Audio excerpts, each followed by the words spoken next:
Olá, a paz do Senhor, que bênção!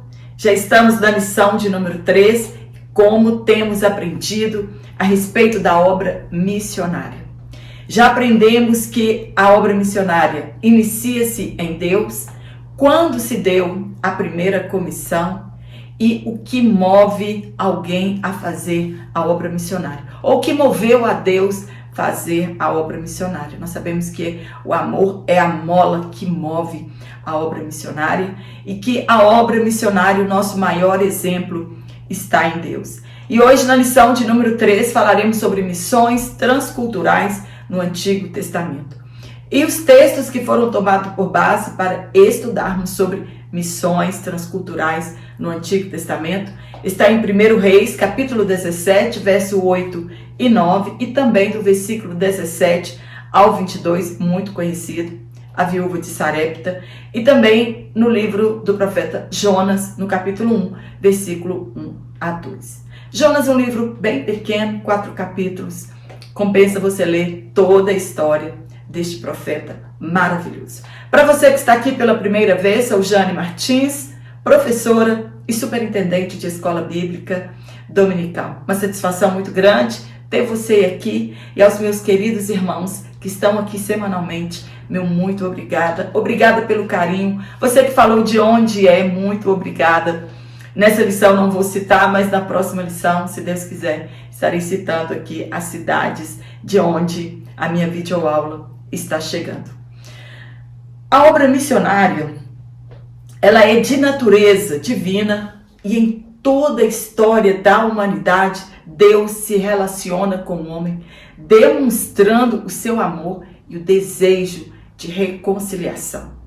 Por intermédio da história bíblica, aprendemos sobre missões transculturais e as estratégias usadas por Deus para espalhar a mensagem das boas novas.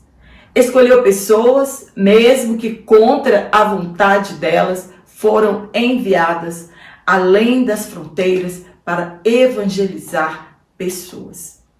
Às vezes somos levados a determinados lugares e situações vividas para exatamente evangelizarmos, e pode ser em lugares que você jamais desejaria estar. E lá, neste lugar que você não desejaria estar, estaremos cumprindo o ID de Jesus. Devemos observar que uma coisa é anunciar o Evangelho em nossa nação, e outra coisa bem diferente é anunciar o Evangelho para outros povos, outras culturas, outros deuses, outra religião, e falarmos do amor de Deus e da sua misericórdia. Nos dois textos que trataremos nessa lição, percebemos que com o mesmo amor, com a mesma graça e a mesma misericórdia que Deus escolheu e chamou a nação judaica, Ele também chamou os outros povos. Com o mesmo rigor que Ele julgou a Israel quando pecou, será com o mesmo rigor que Ele julgará a igreja e as outras nações. O importante é o arrependimento, e é por esse motivo que somos enviados para anunciar o Evangelho e as pessoas se convertam e o mal que está predito para elas não aconteça. Deus escolheu Abraão para abençoar as famílias da terra, e dele veio a nação de Israel, e dentre a nação judaica, Deus escolheu pessoas para anunciar as boas novas e o destino aos que não se arrependerem. Paulo, no Novo Testamento, usou o mesmo texto de Isaías para dizer aos seus ouvintes que todos eles foram escolhidos para serem luz para o mundo. Por isso ele estava anunciando o Evangelho. Assim como a nação judaica, chamada de servo de Deus, fora escolhida, e assim como Jesus Cristo, Filho de Deus, também fora enviado para ser luz do mundo. Então, todos nós, crentes em Jesus Cristo, sim, somos luz para as nações. A igreja não pode fracassar em sua missão. O que motivou Deus a escolher e capacitar pessoas para a obra missionária foi o amor. E o amor deve ser o nosso combustível para evangelizar o mundo. Deus escolheu Israel para ser sua propriedade peculiar e representante dele aqui na terra. Porém isso não faz de Israel um único povo amado por Deus. De igual forma, Deus ama a todos e deseja que todos se salvem. Devemos olhar estes fatos narrados como uma advertência para nós. Como é perigoso dizer não ao chamado de Deus para a evangelização. Infelizmente, hoje, muitos estão comprometidos com o mundo e seus prazeres. Estão deixando de lado a nossa missão fundamental: evangelizar o mundo. Fazemos parte da grande comissão que começou com Abraão e culminou com a igreja. Israel pagou um preço muito alto por deixarem de viver os propósitos de Deus, evangelizar o mundo. Deus os chamou de, entre aspas, minhas testemunhas.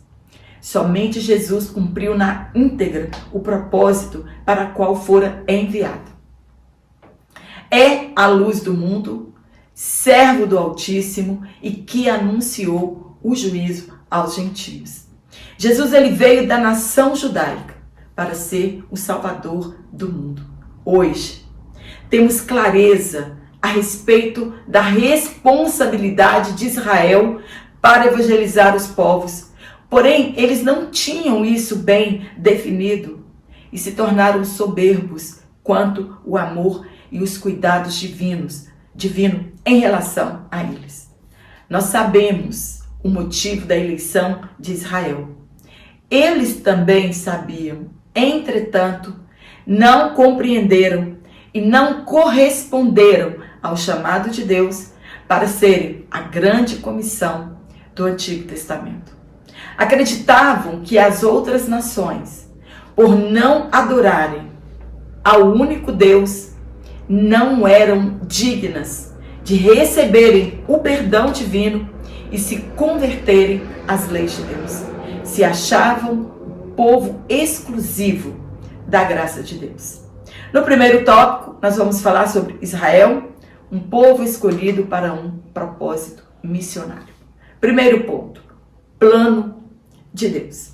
Se você quiser adquirir este comentário em PDF, pode ser único, ou você também pode ser um assinante trimestral.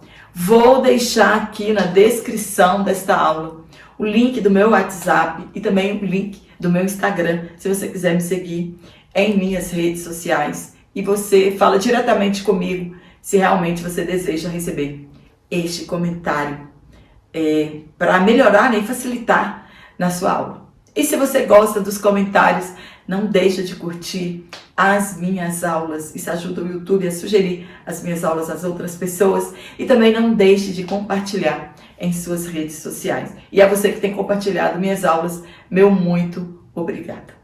Então, no primeiro ponto, nós vamos falar sobre o plano de Deus. Qual foi o plano de Deus para Israel? Qual era o plano de Deus para que Jesus fosse conhecido por todas as nações? O plano era que Jesus nascesse de uma mulher, viesse ao mundo com uma identidade marcante de um povo conhecido por serem adoradores do único Deus. Fazia parte do plano que o testemunho de Jesus fosse anunciado a todos os habitantes da terra. Por isso, escolheu Abraão, que por intermédio da sua descendência, os povos fossem abençoados. O evangelho do reino, ele deve ser pregado como testemunho a todas as nações. Portanto, era responsabilidade de Israel, assim como é a nossa responsabilidade, pregar o evangelho do rei. A estratégia usada por Deus para que Jesus fosse conhecido pelo mundo era por intermédio de uma nação. Israel foi chamado para ser um povo missionário. Eram as testemunhas de Deus. O que é testemunha? Testemunha é a pessoa que assiste um ato a fim de atestar a sua veracidade ou a sua validade legal. Foram testemunhas dos milagres de Deus, do amor, do cuidado, e aí então eles poderiam evangelizar, pois eles experimentaram da bondade de Deus. No ponto 2, a falha de Israel. Onde Israel falhou? O problema de Israel é o mesmo nosso, nos deixar ser influenciados pelo mundo, ceder às concupiscências dos olhos e os desejos da carne. O povo judeu corrompeu-se com os costumes das nações vizinhas. Tudo que foram proibidos a fazer, fizeram. Desde cultuar outros deuses, casarem-se com mulheres pagãs, explorarem os pobres, imoralidade sexual, idolatria e até mesmo ofereceram seus filhos a Moloque. Você acha que a igreja da atualidade está diferente? Para suavizar o pecado, chamam tal coisa de que querem fazer, entre aspas, de gospel. Israel desobedeceu a Deus, teve desvios de conduta moral e religiosa que relativizaram a aliança com Deus. Deus mandou que Ezequiel confrontasse suas práticas repugnantes e Deus enviara juízo sobre eles e por esse motivo seriam motivo de zombaria das outras nações. Por que será que o mundo zomba da igreja? Não será por causa das nossas práticas repugnantes? A igreja visível está brincando de ser missionária. Já se conformou com o mundo e em breve Deus enviará o seu juízo sobre nós. Mesmo depois de todos os juízos divinos contra Israel, inclusive a perda do reinado e terem sido um povo conquistado, até serem espalhados pelo mundo, mesmo assim, continuam sendo bênção para todas as nações. Todas as bênçãos espirituais provêm deste povo. Jesus Cristo veio de lá e Ele é o nosso Salvador. No ponto 3, a contribuição de Israel para o mundo. Infelizmente, é uma nação odiada por aqueles que desconhecem ao único Deus, mas apesar de suas falhas, Deus a tornou uma bênção para todos os povos. Eles receberam, preservaram o Antigo Testamento. As Escrituras eram tão importantes para a nação de Israel que uma classe especial de estudiosos chamada Soferim desenvolveu durante o período do Segundo Templo. Então, eles mantiveram na íntegra o Antigo Testamento durante o período do Segundo Templo. De cerca de 500 a.C. a 100 depois de Cristo, a principal tarefa desses escribas era preservar as tradições sagradas de Israel, que serviam de base para a nação judaica, como também pela tradição oral. Traduziram o Antigo Testamento para o grego. Na verdade, vou abrir um parênteses aqui, o historiador Flávio Joséfo, ele descreve uma história sobre este fato. Alguns criticam, diz que é lenda, que é uma mitologia, mas está lá registrado nos livros deste historiador, chamado Flávio Joséfo. Ele afirma que Alexandre o Grande construiu a maior biblioteca da época em Alexandria e que faltava apenas o livro dos judeus. Então ele chamou 70 judeus sábios e que em 72 dias traduziram o Antigo Testamento para o grego koiné, que era a língua falada naquele tempo, no século 3 a.C. Então ficou conhecida como a Septuaginta.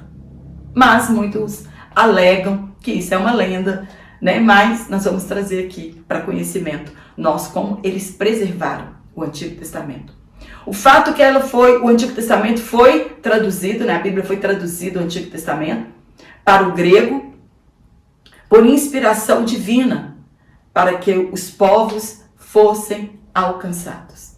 Eles mantiveram viva a ideia de um dia os povos e nações ouviriam a palavra de Deus e responderiam a ela. Como crerão os povos, as nações, se não houver quem pregue a palavra de Deus e creiam que Jesus Cristo é o Salvador do mundo? E como crerão em Deus se não ouviram nada a respeito dele? Essa era a missão de Israel. Esta é a missão da igreja. Quando Deus faz promessas a um povo, estas promessas conferem responsabilidades a este povo. Algumas promessas de Deus são condicionais a Israel, outras, entretanto, são promessas sagradas e cumprirão na sua totalidade. Deus é o Deus de Israel e Israel é o povo de Deus. Queiram aceitar ou não, eles são o povo da promessa e isso não mudará nunca. No segundo tópico, nós vamos falar sobre o amor de Deus sobre todos os povos. Deus se manifestou de várias maneiras no Antigo Testamento e a várias nações, mesmo sendo ela povo obstinado e idólatra. Deus se manifestou a Nabucodonosor, rei da Babilônia. Deus se manifestou a Ciro, rei da Pérsia, a Neco, rei do Egito. As maiores potências mundiais em seu tempo. Deus se manifestou a eles. Deus, em seu poder, poderia fazer tudo sozinho, sem ao menos precisar da ajuda de uma nação. Mas Deus, que é amor, é longânimo e deseja que todos o reconheçam como único Deus por amor e não por imposição.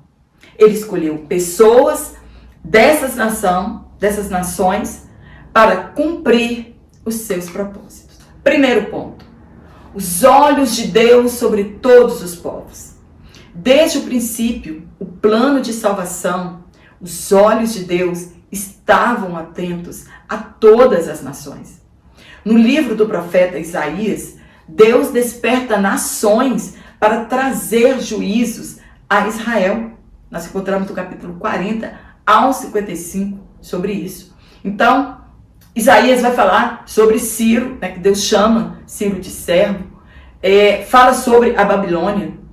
E por serem obstinados e não se converterem a Deus, também seriam julgadas essas nações com rigor e como foram quando lemos na Bíblia Sagrada.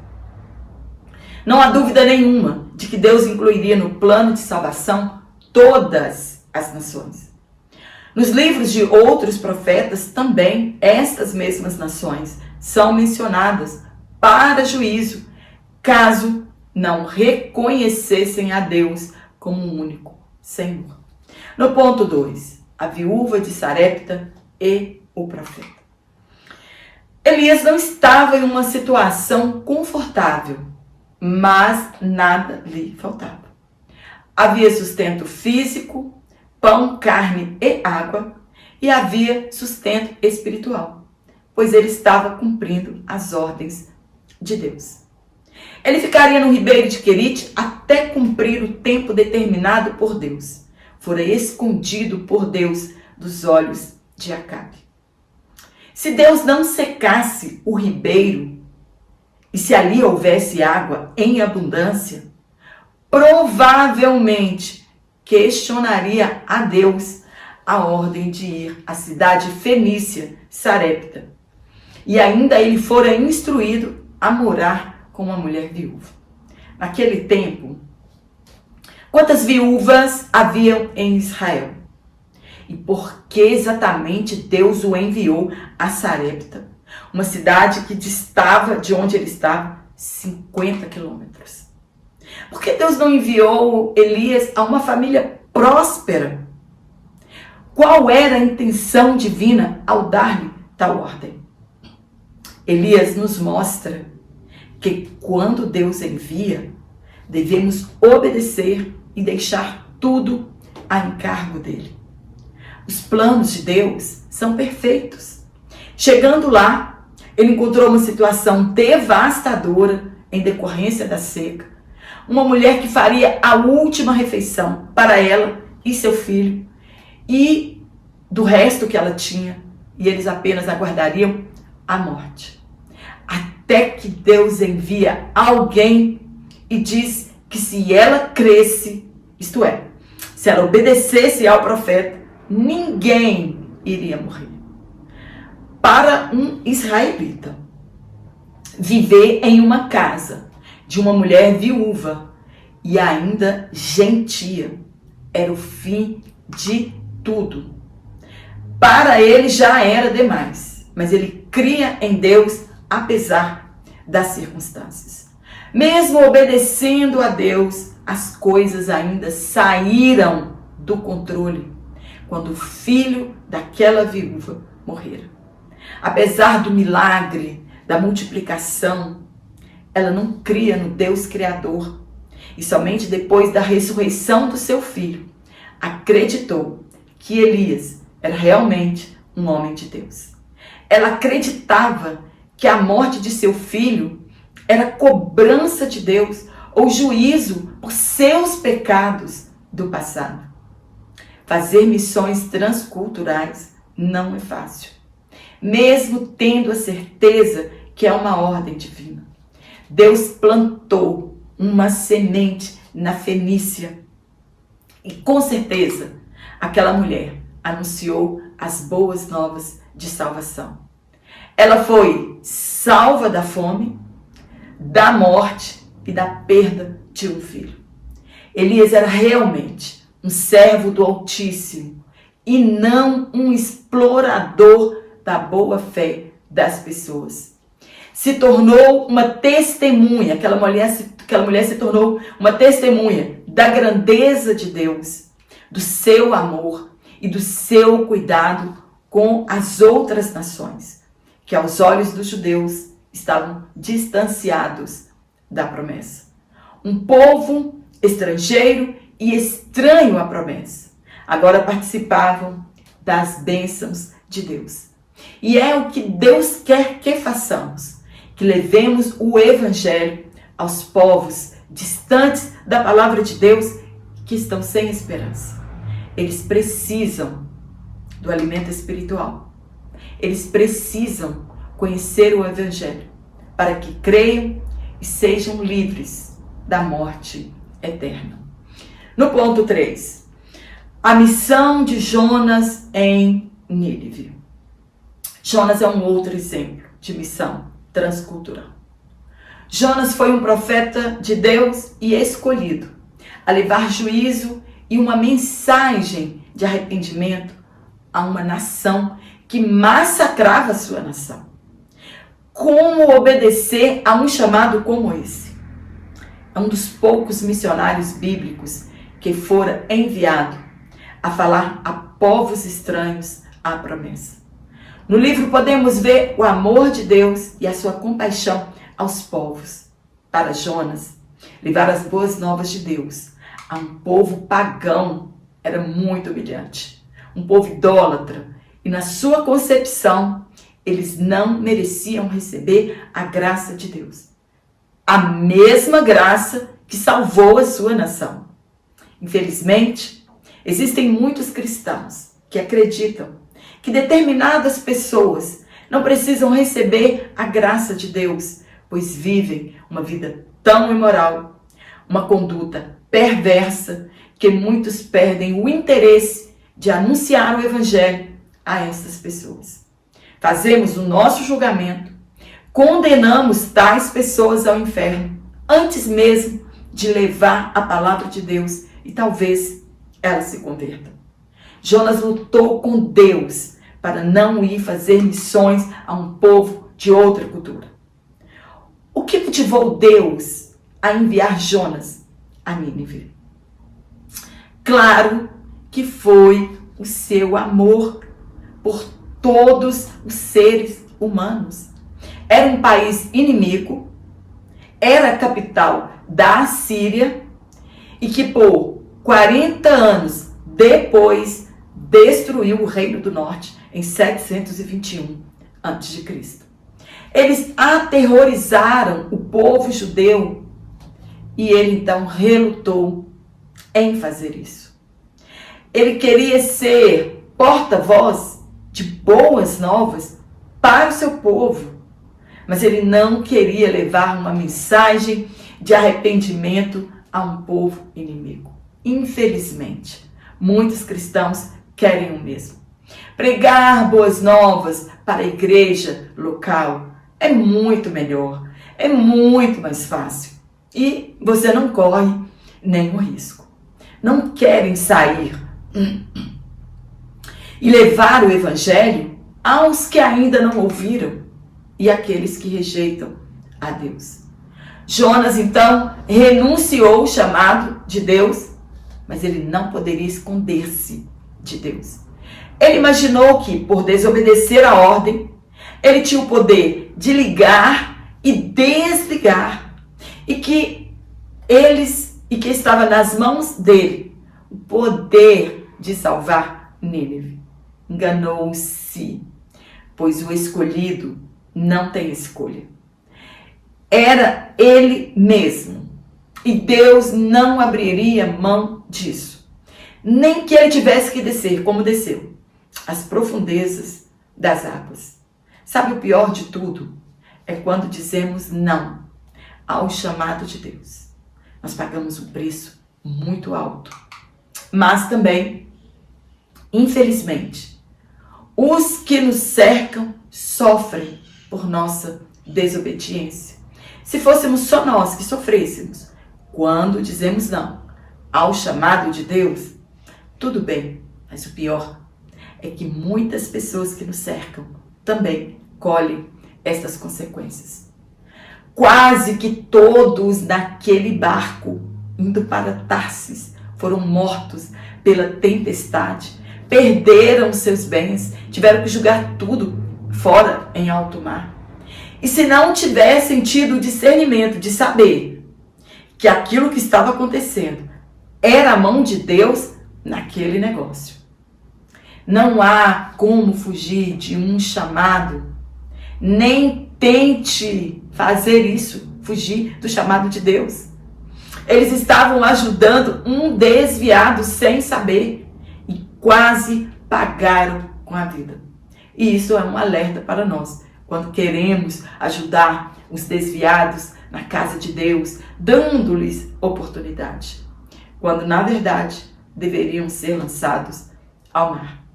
Jonas, ele conhecia a misericórdia de Deus e sabia que aquele povo se arrependeria dos seus pecados ao pregar a mensagem de juízo sobre eles e que em 40 dias Nínive seria totalmente destruída.